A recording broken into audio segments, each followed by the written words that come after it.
So I want to do a few thank yous before I get fully engulfed in this. And when I run out of time, I'll quit talking about Glidden Pottery, but I won't have not thanked the people that I'm showing here and people I'll mention during my talk.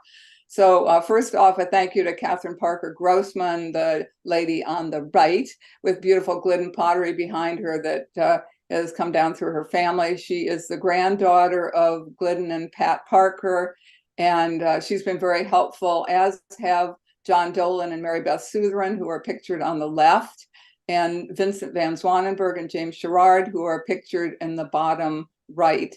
And you can see that fantastic collection there, and I'll be talking about both of their collections and all of that as I go through my talk. I want to thank Lori Lounsbury Meehan, who's the archivist at Alfred University, who was so nice to rescan some images. How our technology has improved in the last 20 years. So you're going to get some better images than you've seen before, I think.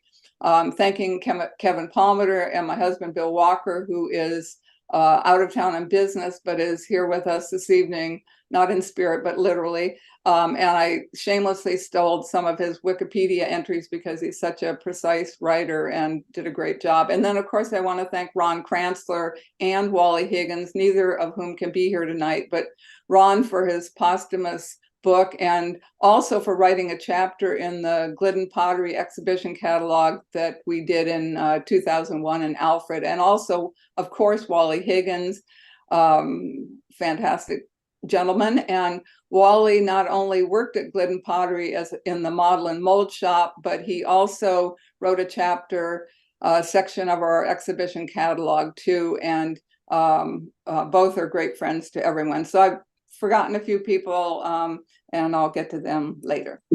So apparently I don't get to leave here. Okay, so what I want you to put in the chat to the library, to the questions, or to IMoDD is when you first heard about Glidden Pottery and where, what were the circumstances?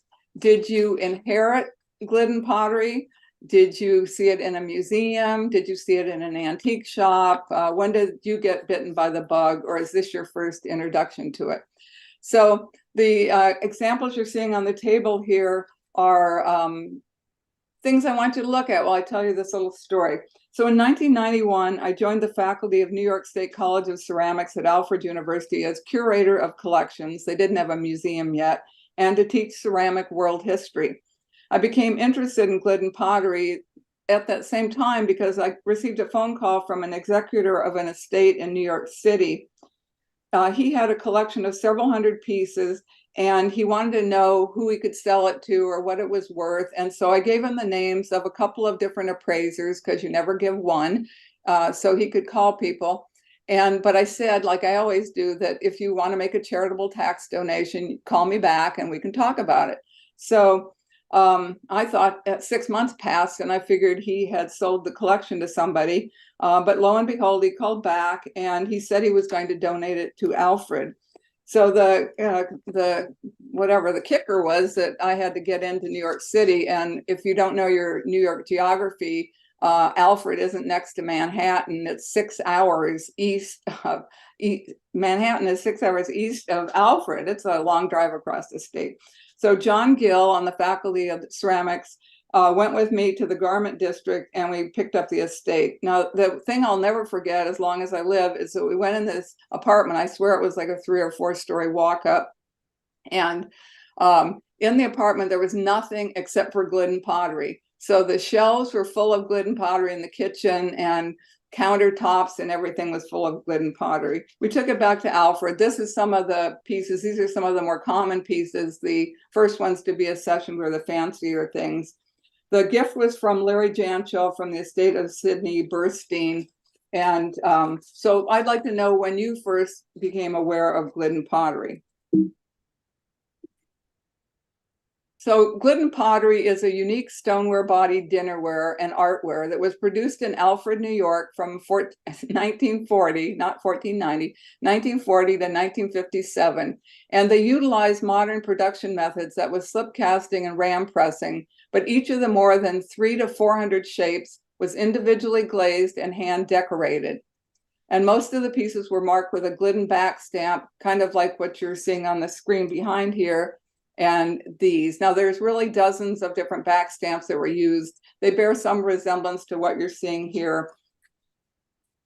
So Glidden Parker is unique from, and that's why I use the word unique, he's unique from the tableware that was designed and produced by other manufacturers. So think of designers, you know, like Russell Wright, Eva Zeisel, Ben Seibel, and on and on.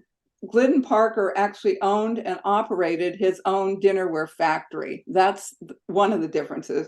Part of his genius was that he brought in additional gifted designers such as Fong Chow and Sergio Della Strologo and others who helped design and figure out the glazes for 300 to 400 different shapes, each with individually glazed, distinct glazes, and all hand decorated, hand finished, hand decorated.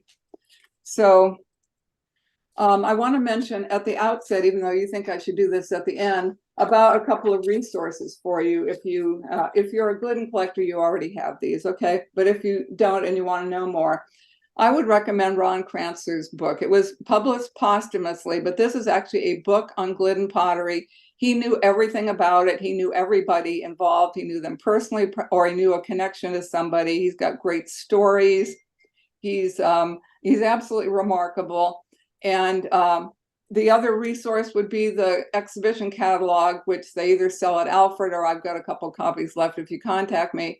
However, this is a book on Glidden pottery. This is an exhibition catalog. So you might want both, but I definitely recommend the book. The good thing about our book that Ron does not have in his book is that at the end, I'm just showing you a page and a half of it, Leah Zlotowski, who was a student at Alfred at the time, a ceramics student, she did drawings. We took the little drawings from the couple of marketing brochures that Glidden had produced during the run of Glidden pottery from 40 to 57. But then she went and drew little images of the rest of the ones that we had that were either in the exhibition or were available to us at the time. And so this is a really good thing. And I counted them today because I actually didn't remember how many there were, but there's I said there's 300 to 400 shapes. Well, there's 296 of them in this illustrated in the back of our book. So that would be the good thing about that. So now I want to talk about Glidden before I talk about Glidden pottery. So Glidden Parker was born in Phillips, Maine in 1913, and he studied literature at Bates College in Lewiston, Maine, with the intention of being a writer. He received his BA in 1935, and after furthering his studies in Vienna, he returned to Maine with the intention of writing a novel that was never published. He became interested in ceramics and attended the New York State College of Ceramics at Alfred University, which I'm henceforth going to just call Alfred. He was a special graduate student there from 1937 to 39. So Ron Kranzer wrote a chapter in our Glidden Pottery exhibition catalog where he described Glidden Parker as, quote, a true Renaissance man, a published author, an exhibited painter, ceramic designer, stained glass designer, and educator. I personally think, I never met him, I wish I did, but he was a creative genius. His vision in creating Glidden pottery was just remarkable. And I've never heard anything bad about him, just good things about how accomplished he was. This coming from in written statements from his teachers, his colleagues, and all of his friends. Now, he didn't do this all in a vacuum. He had some great teachers, and here's some images of a few of his teachers.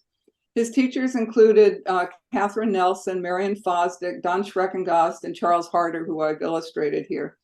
He also worked with other faculty members, such as Clarence Merritt, who assisted with Charles Harder in the development of body and glaze formulas, and also Forrest Burnham in mold making. So these people he knew when he was a student. They were teacher student, but they were also friends. And I think the friend part is just an essential part of this story. So Don Schreckengast is shown teaching in the classroom in the upper photo. The woman in plaid on the lower left is Catherine Nelson, and the woman kind of leaning against the wall with a scarf on is Marion Fosdick. And Charles Harder is the gentleman throwing a pot with his necktie on, all neat looking there too. So all of these people were accomplished people. I'm going to mention some other people soon. But here's a couple of portraits that were done by Miss Nelson of Glidden Parker that are owned by various collectors. So, and there's lots more, and you'll see them popping up on walls and things. So that's not what this talk is all about tonight, but I wanted to show you a few things like that. So Glidden began designing sample pieces and making molds in Marion Fosdick's studio on North Main Street in Alfred, and he began to fill orders beginning in 1940. This is an exterior view of Glidden Pottery, and I'll probably come back to that in a minute. And then here's some interior views of people working in the factory. We know some names and some dates. This is 1944. We don't know this date, but you see the Glidden casseroles that probably just came out of the kiln. You also see some lids on the cart to the right, which are from a 1950s series. And so we could probably date this if we looked at it with a little more scrutiny. And then here's another view inside the factory. And I'm also putting in this picture of Wally Higgins in the studio, but this is not in the Glidden Pottery studio. Wally started working as a modeler at Glidden modeler and mold maker in 1952. But the connection with this is that he is shown here with an unknown gentleman. So Wally's on the left, and he is using a ram die, and this ram die would have come from the defunct at this time Glidden Pottery. So this dates after 1957 when Glidden Pottery closed and the ram press and equipment came to Alfred University and was used there. So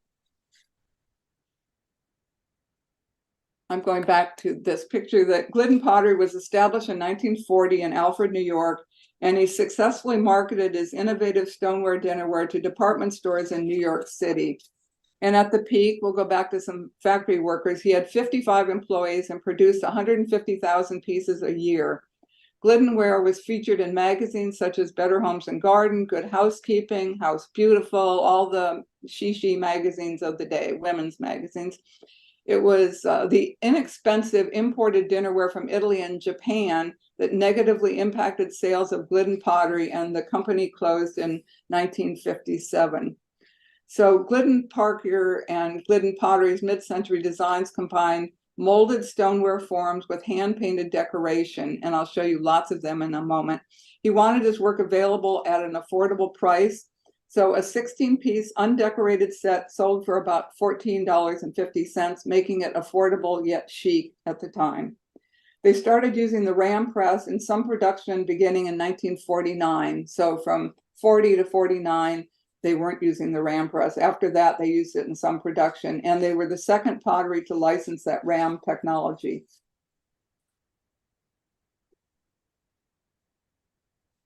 So Glidden Galleries, this is an exterior view and a view inside, but we'll get to that in a minute. It opened in Alfred in 1955 to be a showroom for Glidden Pottery and an outlet for discontinued pieces and seconds. An interesting fact about Glidden Galleries is that it was one of the Underground Railway stops in Alfred. So here's an interior view with a photo by John Wood, and Fong Chow loaned me this photo more than 20 years ago for our exhibition catalog.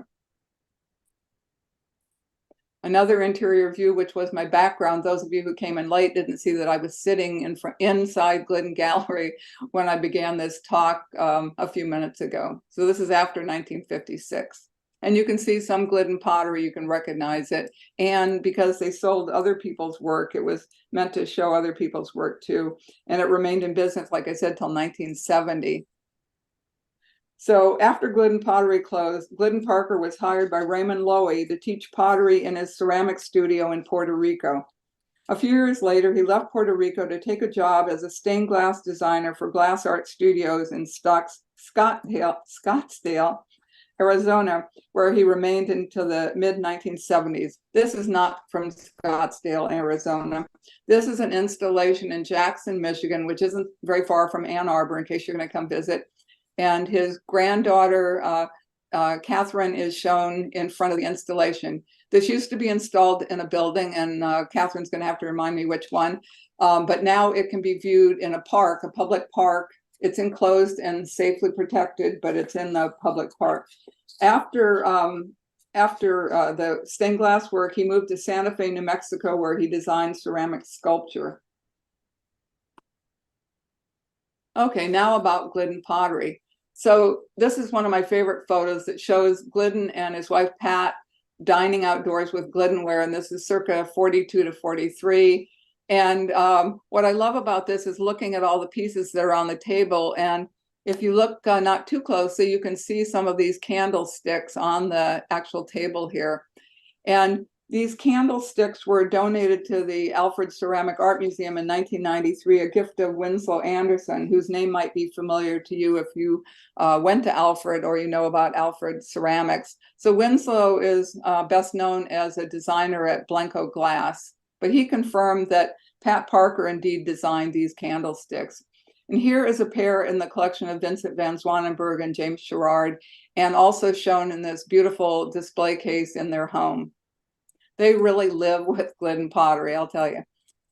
So, and this photo I just got a couple of days ago from Catherine Parker Grossman, not Catherine Nelson, but it shows Miss Nelson with Pat Parker in the early 1940s. And if you look in the front on the legs of Pat Parker, you'll see one of the candlesticks.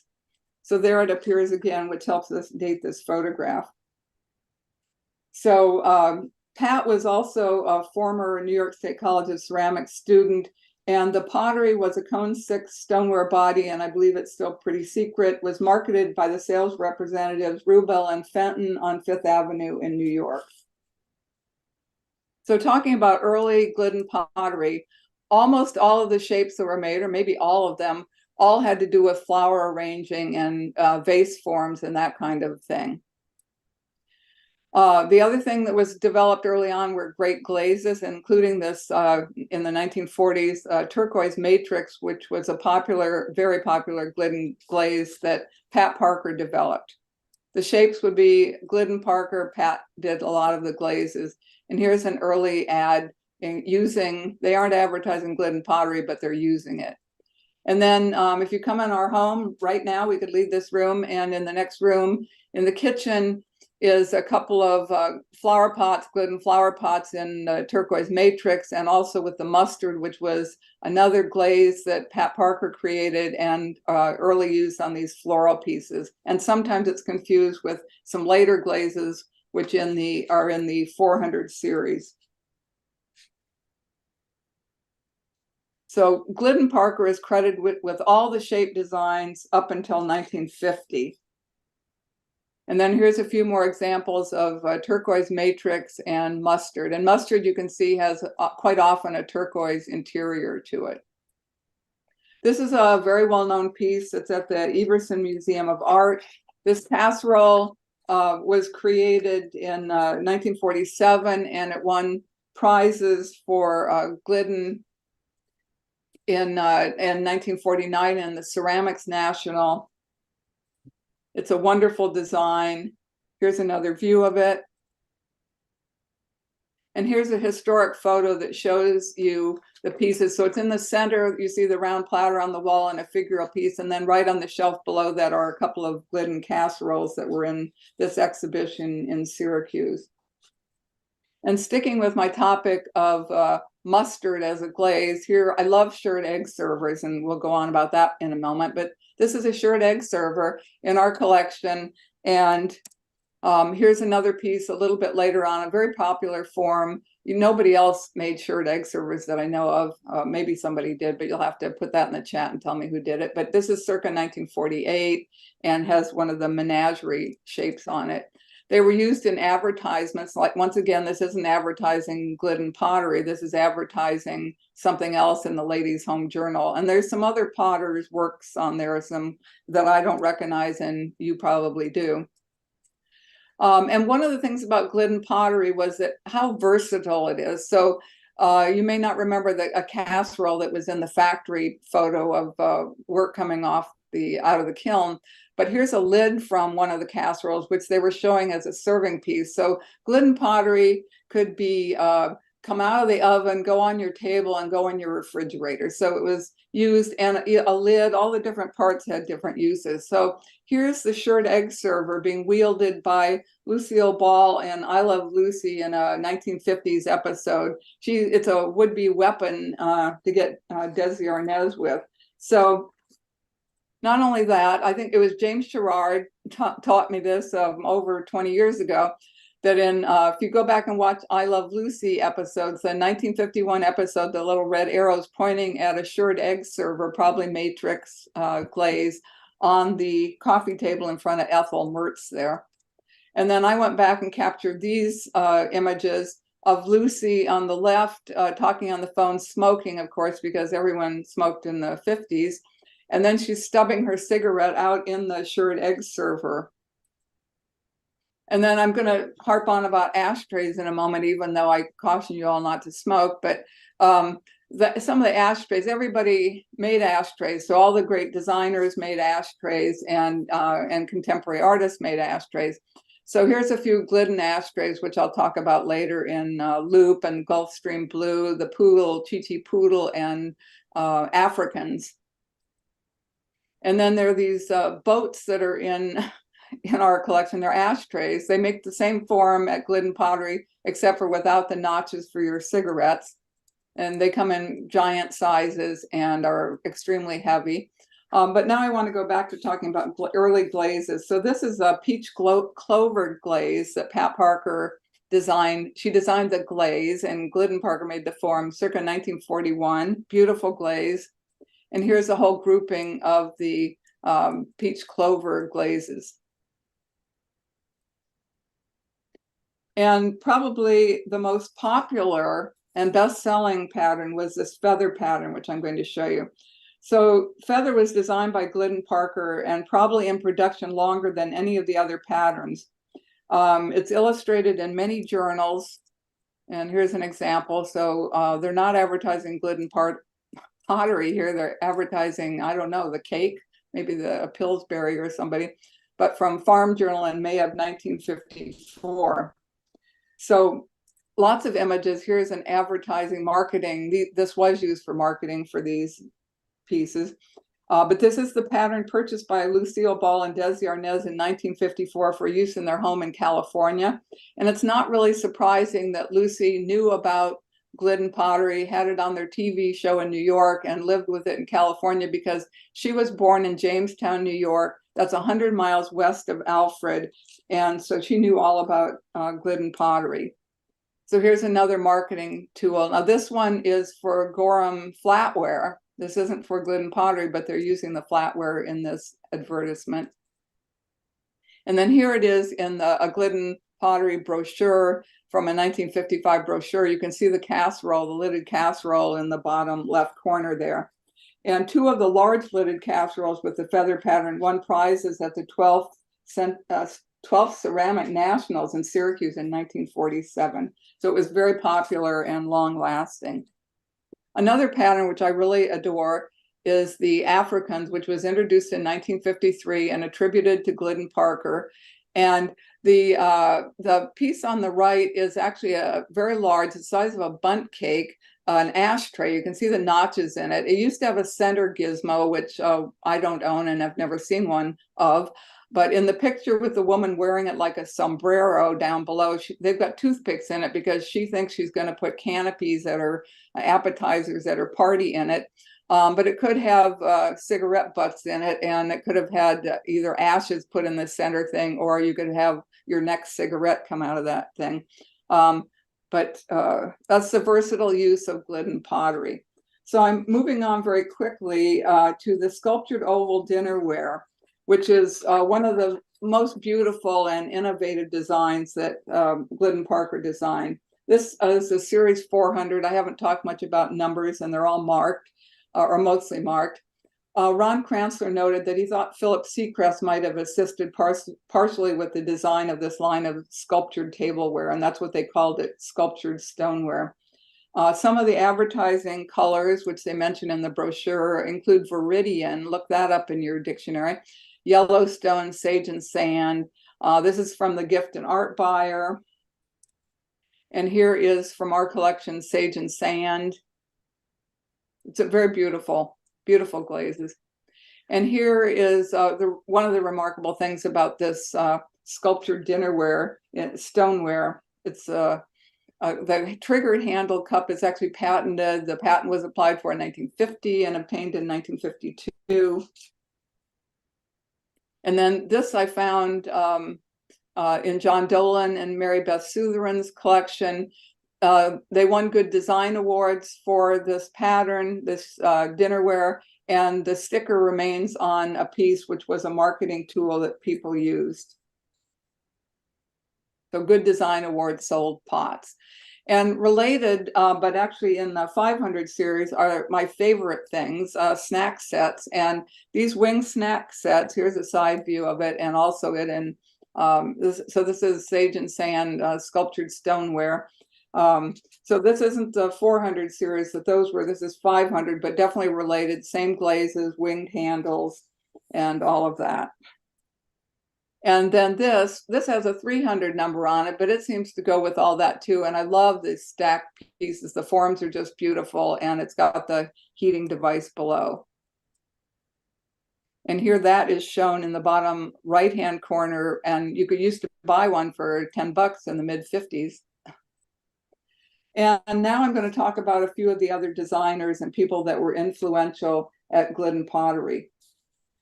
So here is Fong Chow shown in Glidden galleries with some of his charcoal and rice designs behind him, and a few other images of Fong Chow. He's throwing here. He's probably not throwing at the Glidden factory, but and he loaned me this photograph. It's the only one I have of him in color making pots. And I want to tell you a little bit about him. He developed new glazes and designed new dinnerware lines for Glidden Pottery between 1952 and 1957. He was born into a prominent family in Tianjin, China in 1923. Before coming to the United States in 1947, he studied pottery in Foshan near Guangzhou. After his arrival in the US, he spent 4 years at the School of the Museum of Fine Arts, Boston, studying painting, ceramics, and drawing. He received his BFA and MFA from Alfred in the 1950s, and he created new glazes and was the designer of many of the most acclaimed dinnerware lines at Glidden Pottery between 52 and 57. That includes charcoal and rice, Gulfstream Blue, Sandstone, Boston Spice, High Tide, and I knew him very well. He was a very sensitive and gifted person. He won major awards for Glidden Pottery. Let's look at another. Here he's giving a demonstration at Glidden Pottery. You can see how intrigued the children are. He exhibited at the Ceramic Nationals at the Everson and was included in the Good Design shows. At one time, his charcoal and rice designs were shown in a joint exhibition with the photography of Ansel Adams. And I think that might have been that picture I showed, and I'll show it again, of his work at Glidden Galleries. I'm pretty sure Ansel Adams' photography was hanging across the room from that. He himself was a gifted photographer, and Georgia O'Keeffe was one of the subjects he photographed. I tried very hard to obtain a picture of that photograph, which I saw in his penthouse apartment in Manhattan several times, but I haven't been able to locate the whereabouts of it. After he left Glidden Pottery, he was curator of Asian art at the Metropolitan Museum of Art for 25 years, and he passed away in 2012. I threw this one in because I found it in a folder last evening, and this is myself with Fong Chow and his wife Chow Ling in the early 1990s in Alfred. He and his wife had made donations of several great Asian pieces to our collection. And I would have to say that's actually how I first met Fong Chow. I knew of him in the 1980s when I was getting my PhD in Asian art history, specializing in Chinese ceramics. So I knew of him, but I didn't actually meet him until I got the job at Alfred when we actually met in person. Now I'm going to show you one of my very favorite designs that Fong Chow did and tell you a little story about it. So this is the snowdrop pattern done for America House, the museum, which was the luncheon room at the Museum of Contemporary Crafts for their members. And he told me in a recorded interview that I did in 2002 for the Smithsonian Institution's Archives of American Art, which you can find either online, the transcript of it, or you can actually listen to Fong Chao and myself talking in 2002. He told me that this was the only commission he ever had, and that's for the first set of tableware he ever created, which you're looking at right now, in 1952. So the pattern Snowdrop also came in yellow, which is nice, but we'll go back to this one. And I wasn't understanding the discrepancy between the date he said he designed Snowdrop, 1952, and the date it always has been attributed to, which is 1956, until I Googled the Museum of Contemporary Crafts, which you know was later the American Craft Museum, and now I think it's the Museum of Art and Design. But it actually opened in 1956. So he designed it in 52. It went into production for them in 1956. So these were manufactured. These are Glidden shapes and Fong Chao patterns. They're all hand painted. No two are alike. And I know at least one person on Facebook said this was their favorite pattern. So talking about the charcoal and rice, this is from Vincent van Zwanenburg and James Sherrard's collection. And it's a detail. Oops. Oh, here it is with Fong Chao in Glidden Galleries. And I'll show you a different photo of it later. Anyway, in the oral history interview, he said, I started with a black and white ceramic line. Quote, I thought that before I go into colors, I should restrict myself to forms and very simple glaze treatment. He said he designed both form and glazes to get away from the prettiness and slickness in form and color.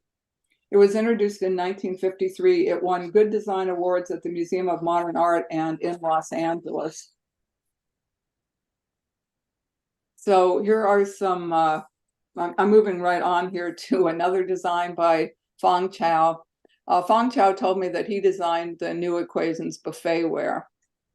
And here is an ad for that buffetware, which gives you a little bit of more detail about it. He said that, and you can tell it was closely related to the charcoal and rice line, was introduced in 53. It was advertised as being a versatile set, which you can tell from this ad, because you can see they have the lidded vessel there, which they say in this ad, you probably can't read this, but I'm squinting. You can use the open baker as a salad or fruit bowl. You can use the cover as a canopy server. You can use the candle cup for cigarettes. You can use the casserole heater as a coffee pot warmer. Anyway, so that's the versatility of Glidden Pottery. So a couple other, and I want to show you, these are pieces in our museum collection of New Equations, the 400 series, and I just love them. I want a candle bench desperately if anyone has one and wants to part with it. Charitable tax donation. And here is a historical photo of Glidden Pottery, and there's that candle bench right there. And now I want to show briefly just a couple more designs of Fong Chao's.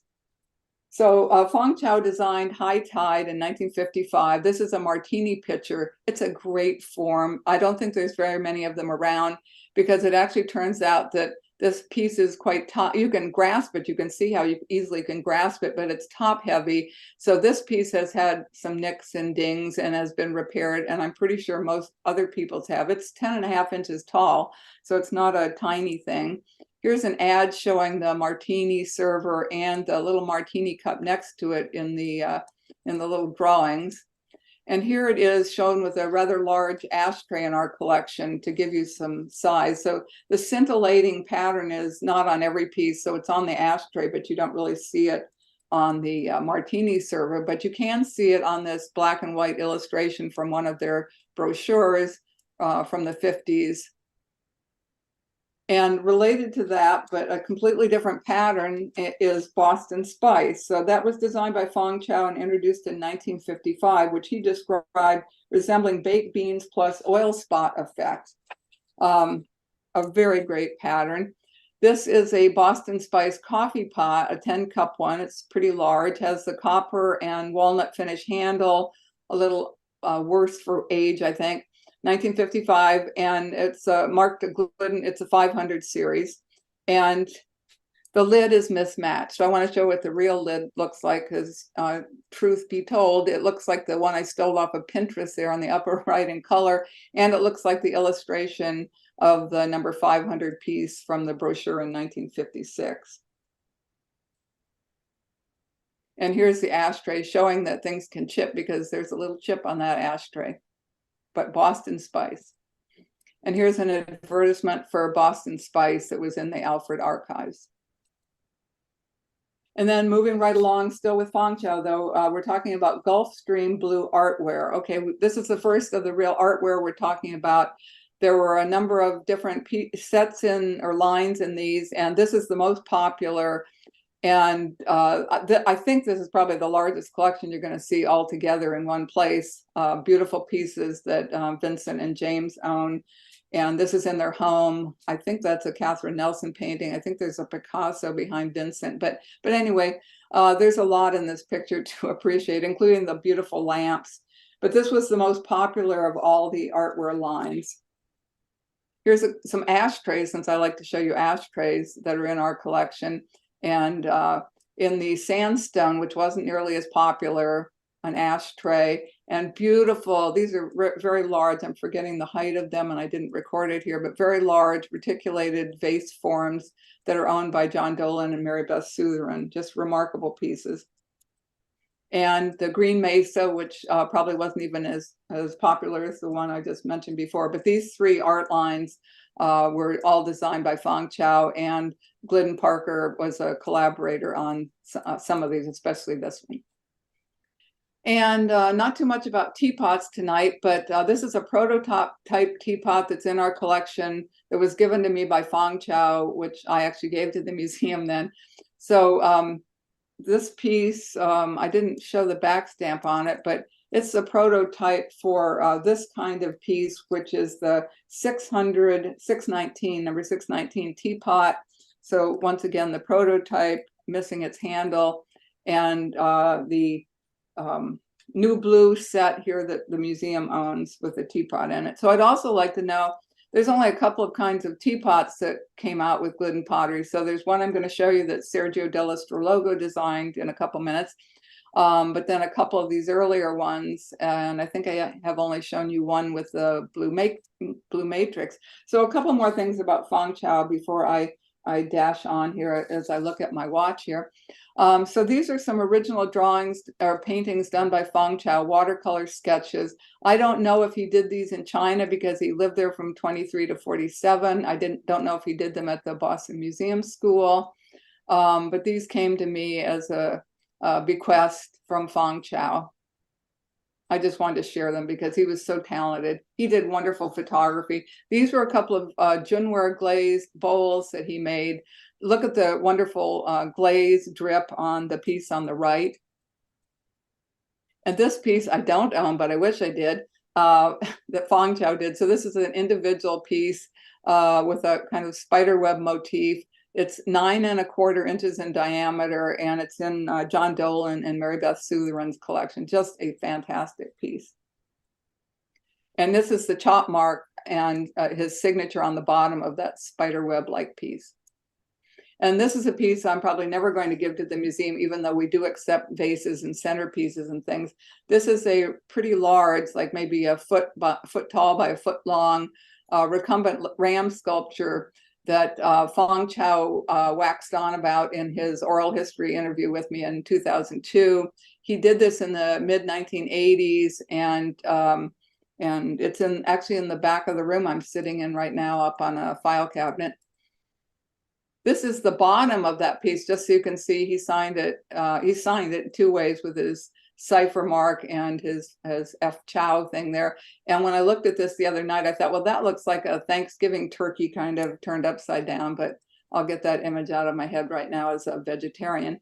So here's a couple other pieces in our collection. I don't think I've given this one. This is a large, I can't remember how many, maybe 16-inch platter that he designed. So he did a couple of landscape pieces later on in his career after he was retired from the Metropolitan Museum of Art.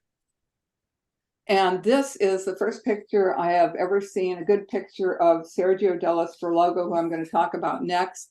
I just met through Facebook his daughter, India Delesfrologo Fraser, and she loaned me a couple of photos, and I chose this one. So now I know what he looked like. Sergio Delesfrologo was born in Pisa, Italy in 1928. He moved with his family to the US when he was 11. He attended Alfred University between 1947 and 51 and graduated with a BFA, that's a Bachelor of Fine Arts. And upon the recommendation of Russell Wright in 1951, he began working in a freelance capacity with Glidden Pottery.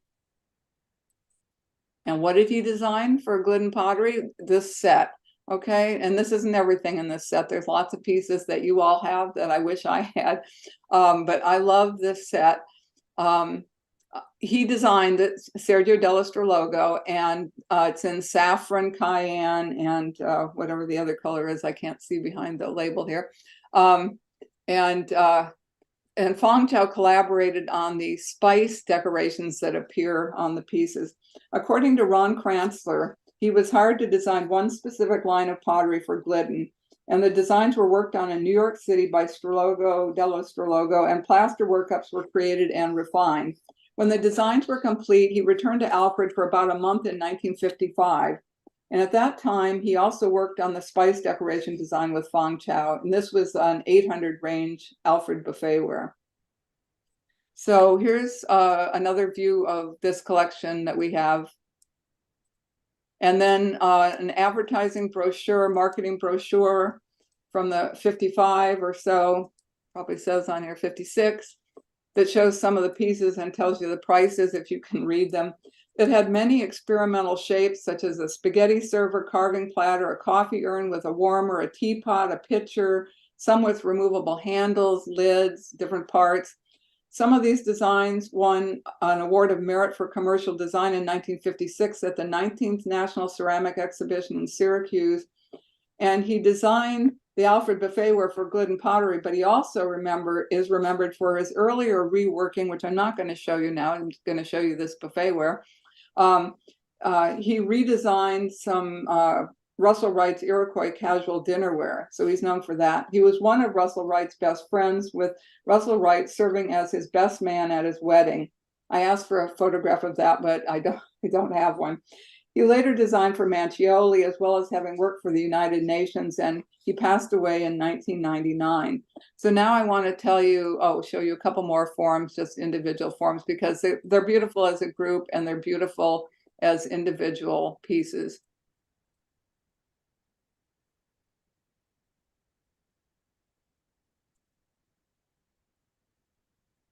And then I wanted to show you this one too. This was Mary Beth Sutheran and John Dolan own this piece. It still has the original Raymore, which Russell Wright had a hand in, of course, with the Sergio Delesfrologo sticker on it and Glidden Pottery. So the original sticker, great piece. And then I stole this one off of Pinterest because I don't own one. I own the stand that it goes on, but I don't have the urn. And this one is complete. Here it is again, complete. I think I showed you that before. And then this is what I really want to talk about. So this is the spaghetti server, which is in our collection. And it's supposed to have a wooden lid on the smaller portion of it, but we don't have one of those. So I'm going to show you two other things. This one's in the wild, okay? So I didn't know I was going to show this. So it's just a snapshot I took when I was out shopping one day. So here's the meat platter. It's a giant thing. This thing is a couple feet long, just like the spaghetti server is. And if you get rid of the saucer and those two other vessels there, those little canister things, you will see that that's the whole meat platter with the meat carving thing. And so these are the two forms, the meat carving platter and the spaghetti server. So according to Ron Kranzler, Delesfrologo told him the following story: that when Glidden Parker saw for the first time the designs for the meat platter and spaghetti server, he observed, quote, "I didn't realize that we would be making foot baths." So that's how enormous these dinnerware objects are. Okay, so I'm moving on to the last couple of people I'm going to talk about before I wrap it up here and we go to some questions. So I love the name of this one, and I didn't name it. It's called Handsome Fish. It's a covered casserole. and has accompanying plates with it. This was designed by Philip Seacrest. He was born in Muncie, Indiana in 1924, received 2 Bronze Stars in World War II, received his BFA from Alfred in 1951, and created at least one signature design for Glidden Pottery, the handsome fish that you're looking at here.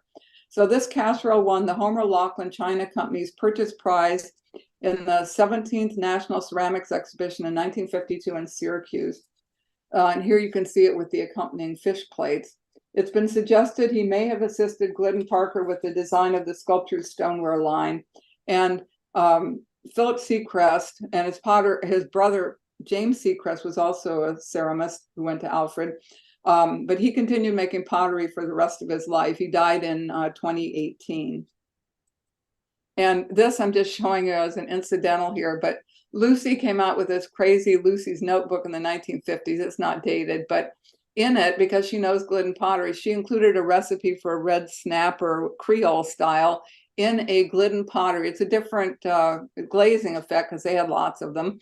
But it even came in charcoal and rice, I believe, but it shows it on the original wire stand that it was meant to be used with.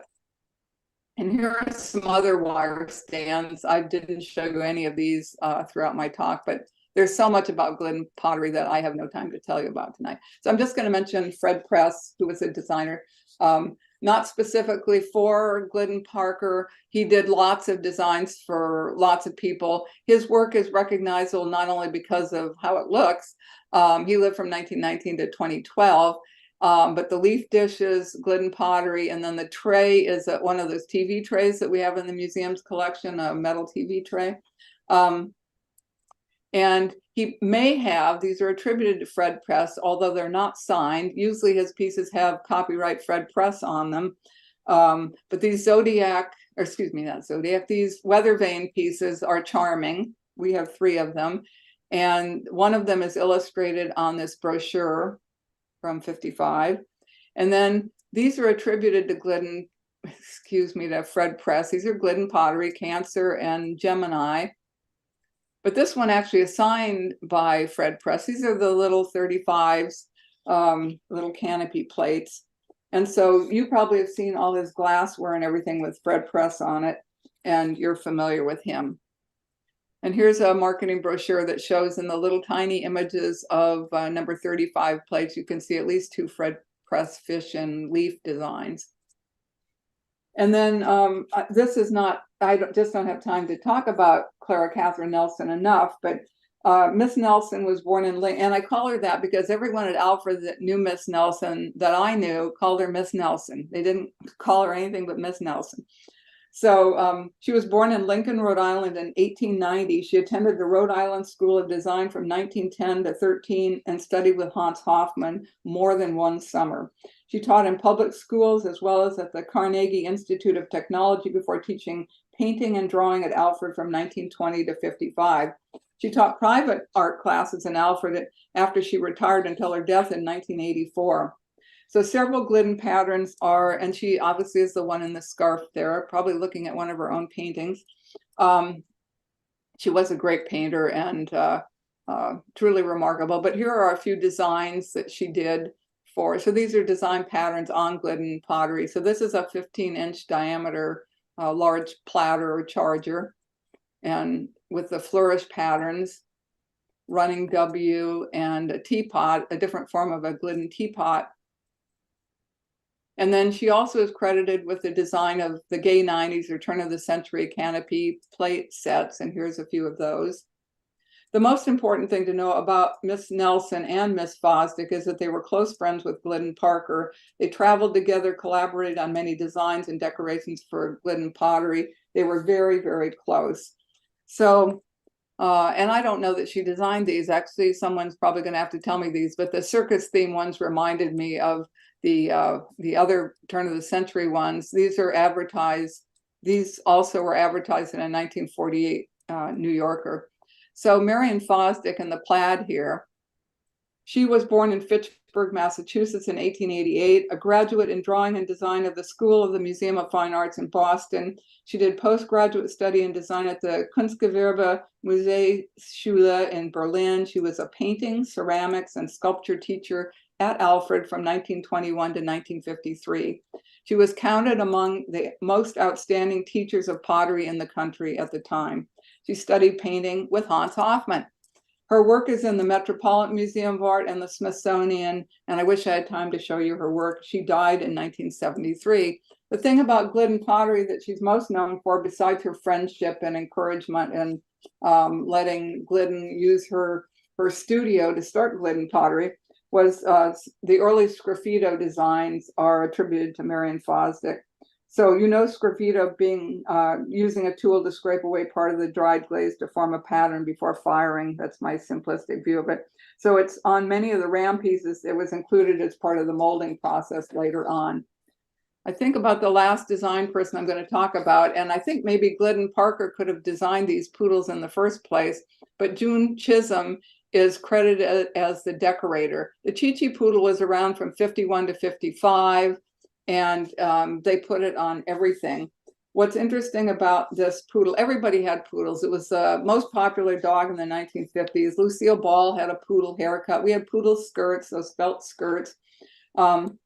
But there's a story here about this poodle. The dog's real name was Charlemagne, and he was a standard French poodle and was owned by the banker who loaned Glidden Parker the money to start Glidden Pottery. And that's why Charlemagne, otherwise known as Chi-Chi, was on this pottery. All of these are hand painted. No two poodles are the same. It's not a stencil or a transfer thing. It's nothing like that. Each is hand painted. So it first appeared in ads in 51, and apparently she received royalties on her design until it was discontinued about 1955. So here it was even used in an ad for Simtex for the tablecloths and such.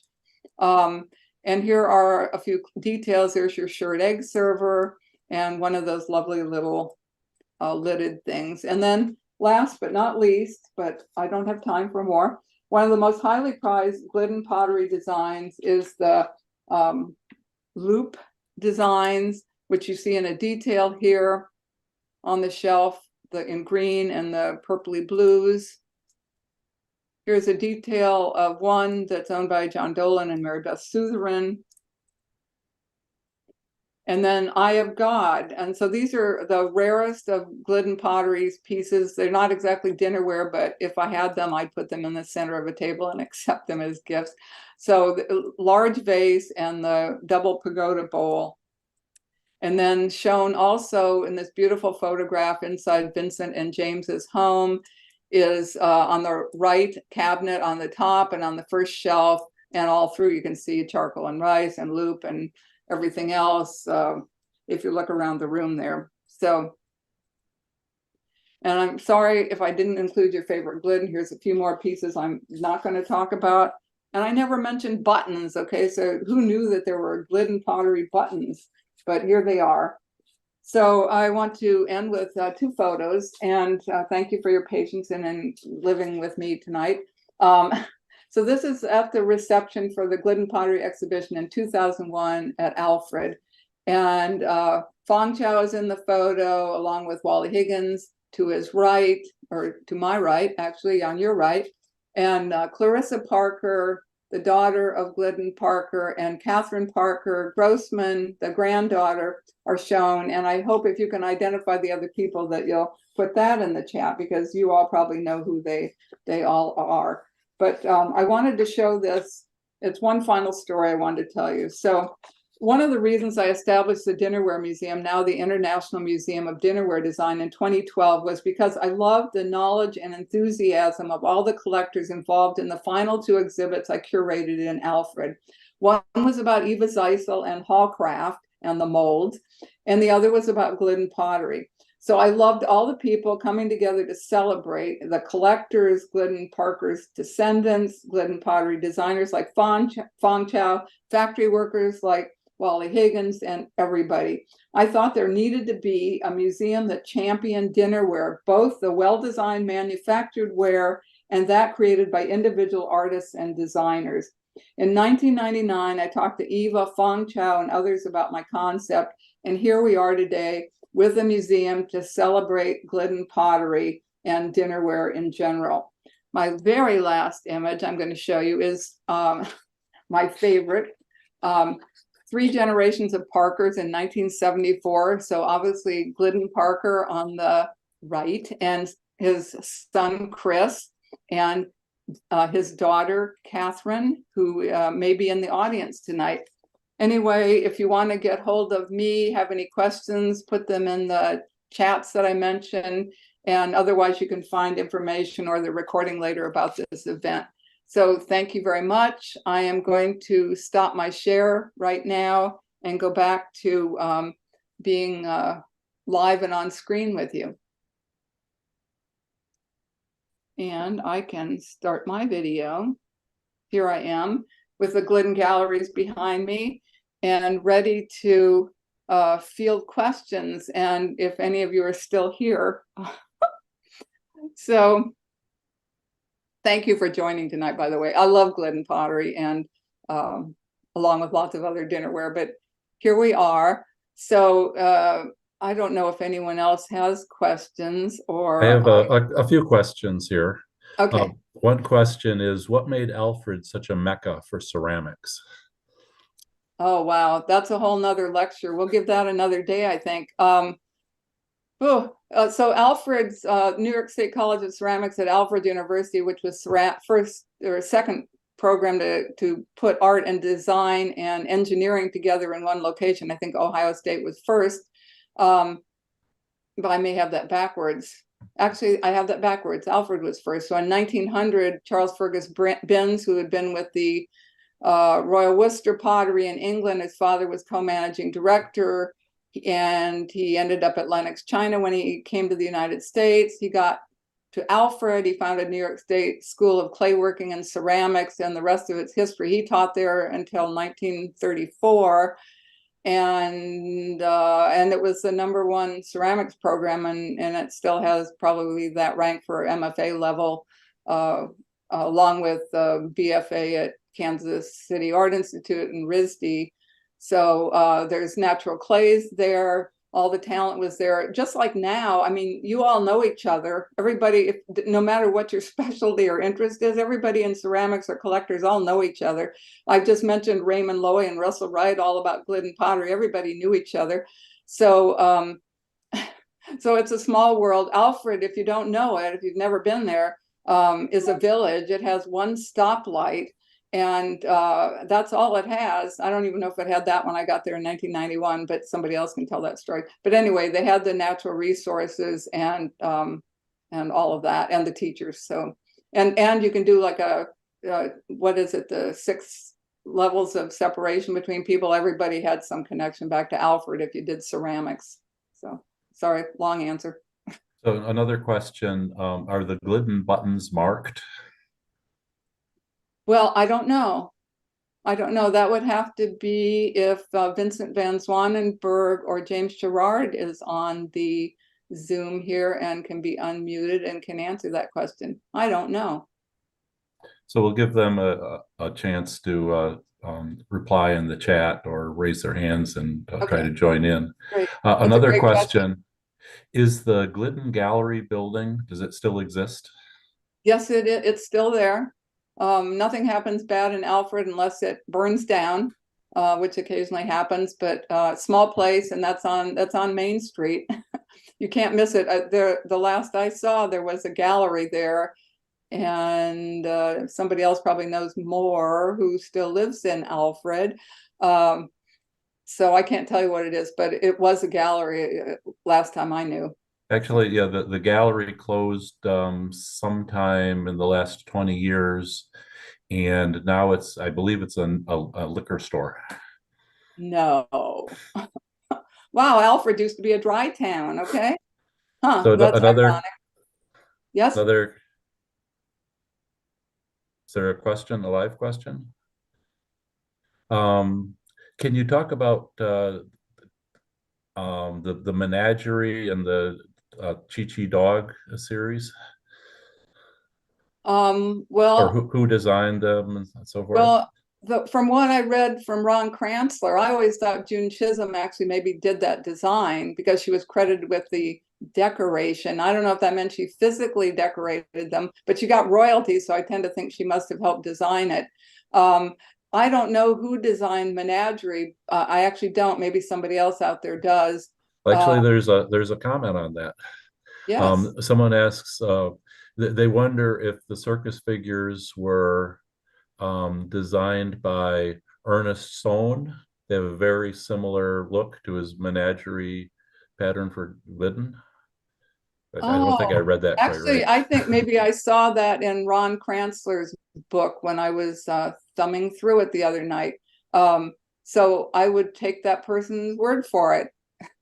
Like I said, all of you who are passionate collectors know more than I do. I'm kind of a facilitator, and you can dump some knowledge in, and some of it sticks with me. So thank you very much for that response. Is another question. The Fred Press metal tray looks very familiar.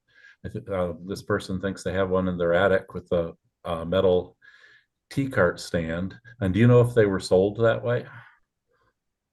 Well, the one I have has those collapsible legs that your TV trays had in the 50s. So probably he sold everything. He was prolific. I defy you to go Google Fred Press and not see something you recognize in a cocktail server or wonderful glassware, everything. And more information on the Glidden Gallery building. It says there's still a gallery in half of the building. Excellent. That's good news. And I guess I misspoke when I misread one of the comments. Question about design the menagerie and dog series was not specifically the Chi-Chi dogs, it was the other dogs. Oh, yeah. There's a whole series of dogs that includes a dachshund and some other dogs. Yes, that might be what I read about, not Chi-Chi. Some of the designs are pretty great. Yeah. They are pretty great. And I've only shown you, there's hundreds of them. So, and I think the people that really go crazy about Glidden pottery and who can afford it, they or have access to more if you're more in the Alfred area, that you will find so many individual pieces because the people that worked in the factory could do things. They were allowed to experiment. So there's all kinds of experimental platters and plates. And if you look at Ron Kranzler's book, he illustrates a bucket load of them towards the end of the book, where he just shows this one and that one, glaze test things, and pieces that are individually done and ones that were made as a wedding present to somebody or something. So it's remarkable. It's kind of like some other things where there's no end. Like if you wanted to collect everything Glidden ever made, you couldn't. That's the fun of it too. So we're kind of running low on time, and okay. Haven't had any questions in the last couple of minutes, but I just wanted to read one comment. Someone says, I ended up with a set of Glidden turquoise matrix dinnerware from a cousin when she passed away about 5 years ago, and no one in the family wanted it. She bought it all at Treasure Mart in Ann Arbor. Yeah, don't we miss Treasure Mart? Treasure Mart closed like in 2020-ish, and it's a travesty for Ann Arbor. So we're going to wrap it up, and thank you all for attending this evening. Be sure to tune in. Watch your emails for the David McDonald talk that's coming up in December. And thank you very much for being here tonight. Good night, everybody.